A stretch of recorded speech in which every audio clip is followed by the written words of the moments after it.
কাউকে উৎসাহ দেওয়ার জন্য, আনন্দ প্রকাশ করার জন্য সাধারণত আমাদের দেশে মানুষ হাততালি দেয়, মারাও বলে, সুবহানাল্লাহ, আলহামদুলিল্লাহ, এগুলো বলে, হাততালিটাও দেয়।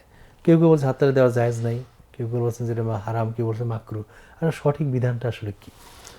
আসলে হাততালি যেটা দেয়া হয়, এটা হলো একটা হলো যিনি বক্তব্য দিচ্ছেন বা বক্তৃতা দিচ্ছেন তার বক্তৃতাকে সাপোর্ট করা এবং তাকে আরো অ্যাপ্রিসিয়েট করা বা ভালো লেগেছে, ভালো লাগাটা প্রকাশ করে এবং তাকে উৎসাহ দেয়।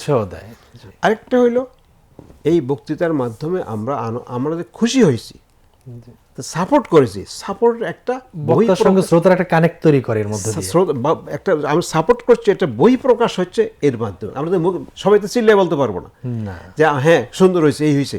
এই জন্য এটা একটা বই প্রকাশ বলে আমি মনে করি। কাজে যেহেতু কোরআন সুন্নাহ সরাসরি নিষেধ বলতে কোনো আমি পাই নাই পার্সোনাল লাইফে, ব্যক্তিগত জীবনে। তো যেহেতু কোরআন তো নাই, সুন্নাহ যেহেতু এইভাবে স্পষ্ট কিছু নাই, অতএব এটাকে নাজায়েজ আমি বলি না, বরং এটা মুবাহ বলবো। মানে সওয়াবও না, গুনাহও না, তবে মুবাহ কাজ, বৈধ কাজ, এটা বৈধ।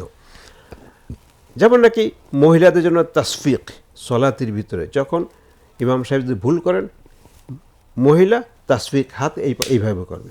তো তাসফিক তো বোঝা গেল মহিলার দ্বারা সলাতের ভিতরে তাসফিকের নির্দেশ দিছে। এটা একদম তালি, তো এটা তালির মতনই। তো তাইলে এটা আমি সলাতের বাইরে একজনকে উৎসাহ দেওয়ার জন্য, আগ্রহ আরো বাড়াবার জন্য এবং আমাদের আনন্দটা প্রকাশ করার জন্য, সাপোর্ট দেওয়ার জন্য, উৎসাহিত করার যদি বলি, এতে আমি নাজায়েজ বলে মনে করি না, বরং এটা মুবাহ কাজ হয়। আর এটাকে আমরা ইবাদত মনে করছি না যে এটা দিলে আমার সওয়াব হবে। যেহেতু ইবাদত মনে করছি, আমাদের ওরফ, আমাদের রেওয়াজ চলছে, সামাজিক রীতি চলছে। আর সামাজিক রীতি একটা শরীয়তের বিধান। বিশেষ করে হানিফি মাযহাব ওরফ যাকে বলে, হানিফি মাযহাবে ওরফ হলো একটি শরীয়তের উসুল, শরিয়া আইনের একটা উৎস। অতএব যেহেতু ওরফ চলছে, আমাদের প্রচলন আছে, অতএব এটা আমি নাজায়েজ বলি না, বরং মুবাহ হতে পারে।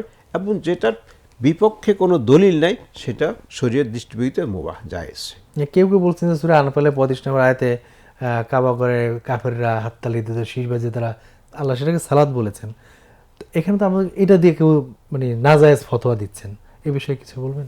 যে এটা তো ওরা আল্লাহ পাক ওটা সলাত বলছেন, আমাদের এটা সলাত না, এক কথা। 2 নম্বর হলো ওটা হলো তাদের ধর্মীয় কালচার। আমি তো তার ইবাদত হিসেবে করছি, ইবাদত হিসেবে সালাত বলছে, তারা এটাকে সালাত বলছে এবং ইবাদত হিসেবে করছে, ধর্মীয় কালচার। আমি তার ওটা করছি না। আমি আমার অ্যাঙ্গেলে, আমার দৃষ্টিভঙ্গিতে আমি আমার শুধু অ্যাপ্রিসিয়েট দেয়া, তাকে উৎসাহ দেওয়ার জন্য করছি, আর কোনো কারণ নয়। এই দলিল এখানে আসলে প্রযোজ্য না।